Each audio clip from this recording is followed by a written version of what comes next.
Friends, स्वागत है आपका फिर से एक नए वीडियो में। तो दोस्तों, हम बात करने वाले हैं आज एफएल इंडिया के बारे में। एफएल इंडिया से रिलेटेड एक बड़ी अपडेट निकल करके आ रही है, जो कि मैं इस वीडियो में आपके साथ शेयर करने वाला हूं। तो चलिए दोस्तों, वीडियो को शुरू करते हैं। अगर आप चैनल पर नए हैं तो चैनल को सब्सक्राइब ज़रूर कर लीजिएगा और बेल का आइकन प्रेस कर लीजिएगा। दोस्तों, अगर हम एफएल इंडिया का प्राइस देखें तो आप देख सकते हैं फ़िलहाल ये 4,371 रुपये पर चल रहा है और पिछले कुछ दिनों से इसका जो प्राइस है ये इसके पहले की प्राइस की तुलना में काफ़ी नीचे आ चुका है और लगातार ये इसी 4300 से 4500 के बीच ऊपर नीचे हो रहा है। ज़्यादा मूवमेंट प्राइस में देखने को नहीं मिल रहा है। और दूसरी बात ये भी है कि ये एसएम लिस्ट में भी है, ये भी एक वजह है। लेकिन इस बीच एफएल के लिए कुछ अच्छी न्यूज़ निकल करके आ रही है, जो अच्छी खबर निकल करके आ रही है वो मैं आपको इस वीडियो में बताने वाला हूँ। तो चलिए दोस्तों, देख लेते हैं जो न्यूज़ है वो अपडेट क्या है। तो देखिए दोस्तों, यहाँ पर एफएल इंडिया ने कल की डेट में एक्सचेंज को इन्फॉर्म किया था। यहाँ पर आप डेट देख सकते हैं, 21 जुलाई 2021 की डेट है।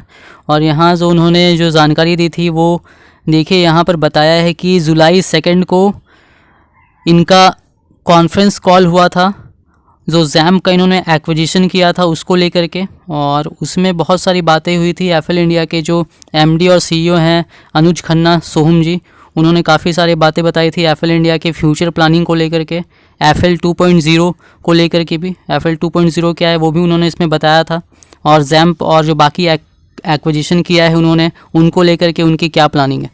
तो यहाँ पर देख सकते हैं ये जो उन्होंने इन्फॉर्म किया बेसी को, यहाँ पर 20 पेज में यहाँ पर इन्फॉर्म किया, ये जो पूरा बताया इन्होंने।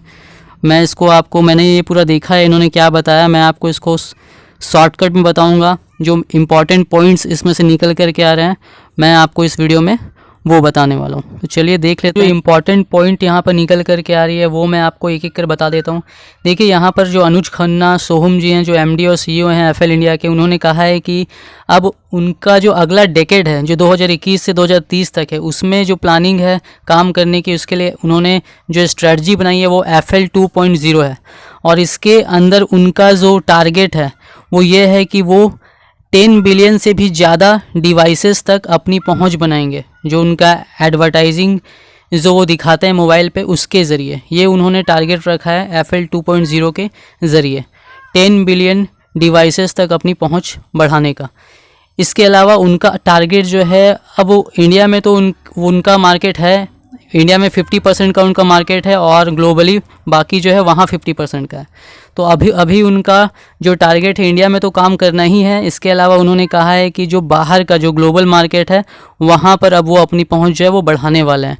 और ख़ास करके जो इमर्जिंग मार्केट है, जैसे कि इंडिया तो है ही, इसके अलावा साउथ ईस्ट एशिया हो गया, middle east, Africa, Latin America, इन जगहों पर अब वो अपना जो बिज़नेस है उसको तेज़ी से बढ़ाने वाले हैं आने वाले 4-5 सालों में या इस पूरे डेकेड में। और इसको लेकर के उन्होंने काफ़ी कुछ बताया है। यहाँ पर उन्होंने बताया है कि जो उन्होंने एक्विजिशन किया है, जैसे मीडिया स्मार्ट का, ऐप नेक्स्ट का या जंप का जो अभी उन्होंने किया, तो वहाँ पर उन्होंने बताया है कि ये जो एक्विजिशन किया है इससे वो क्या करेंगे कि जो ग्लोबली, जो इंडिया के बाहर का जो एरिया, वहाँ पर अपना मार्केट बढ़ाने वाले हैं। जैम्प के बारे में उन्होंने बताया कि जैम्प का जो फ़िलहाल जो जंप है वो मेनली जो है लैटिन अमेरिका में काम करता है और नॉर्थ अमेरिका में भी है, और एशिया पैसिफिक में बहुत कम है वहाँ पर उसका मार्केट। तो यहाँ पर उन्होंने बताया है कि जंप के द्वारा वो लैटिन अमेरिका का जो एरिया है वहाँ पर जंप को आने वाले कुछ सालों में वहाँ की लीडिंग कंपनी बनाने वाला है।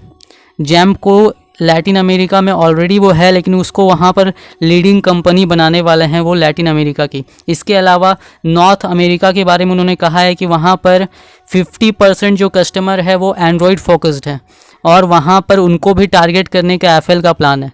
तो एफएल करने ये वाली है कि जैम्प को उन्होंने अभी एक्वायर किया है, तो अभी जैम्प का जो भी काम है, जैम्प तो ऑलरेडी एडवर्टाइजिंग के क्षेत्र में काम कर रही है, तो अब एफएल का भी इसको सपोर्ट मिलने वाला है। तो अब जब एफएल का सपोर्ट मिलेगा तो अब वो ज़्यादा तेज़ी से काम करेगी और लैटिन अमेरिका में या फिर नॉर्थ अमेरिका में जो उसका बिजनेस ऑलरेडी है उसको और तेज़ी से बढ़ाने वाली है। और वहाँ पर इनका जो फोकस है एफएल इंडिया का कि अब लैटिन अमेरिका और जो भी बाकी इमर्जिंग मार्केट है वहाँ पर जल्दी से जल्दी अपनी पहुँच बढ़ाई जाए। और उन्होंने टारगेट रखा है कि वो अगले 3 से 5 सालों में यहाँ तक पहुँच सकते हैं।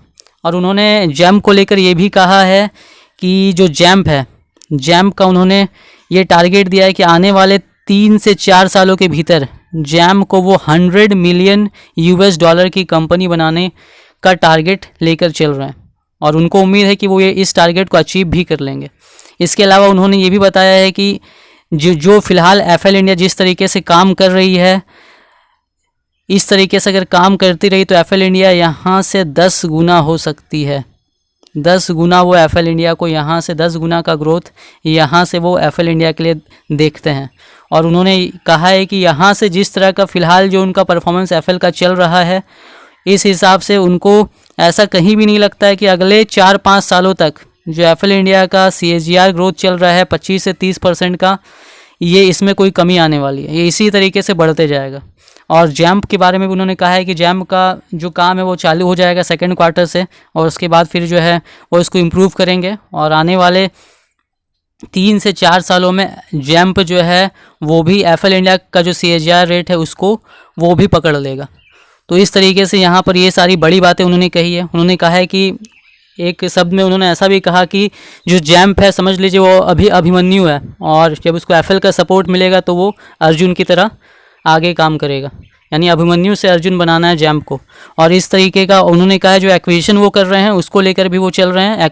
बहुत सारी एक्विजिशन उन्होंने कंप्लीट कर लिए, बहुत सारी की बातचीत भी चल रही है जो आगे कंप्लीट हो जाएगी और उसके बाद जो एफएल है उसका जो ग्लोबल पहुँच है वो और ज़्यादा बढ़ने वाला है। अभी फ़िलहाल इंडिया में 50% है और ग्लोबली भी उनका 50% मार्केट है। तो अभी इस तरीके से अगर वो बढ़ेंगे तो आने वाले 1-2 साल में जो है यहाँ पर ये हो सकता है कि ग्लोबली उनका 60% का मार्केट हो जाए और इंडिया में 40%। इसका मतलब ये नहीं कि इंडिया में वो जो मार्केट वो घट रहा है, इसका मतलब ये है कि वो बाहर में उनका जो मार्केट वो बढ़ रहा है।